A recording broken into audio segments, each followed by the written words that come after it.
Ще ви разкажа нещо, което може да ви се случи и на вас. Защото авторът на метода нейрографика и нейрогешталт идва в България.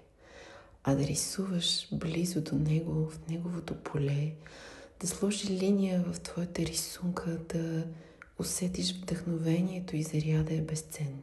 Това, което виждате, са кадри от един ретрит, в който стояхме в тишина, после рисувахме, после пак стояхме в тишина и пак рисувахме и създадохме този впечатляващ арт-обект, състоящ се от 40 постелки за йога, нарисувани в тишина и в присъствие. Както ви казах, може да ви се случи и на вас подобно нещо. 31 март, 1 април, 4 април. Павел Пискарев е в България и препоръчвам на всеки един да се докосне на живо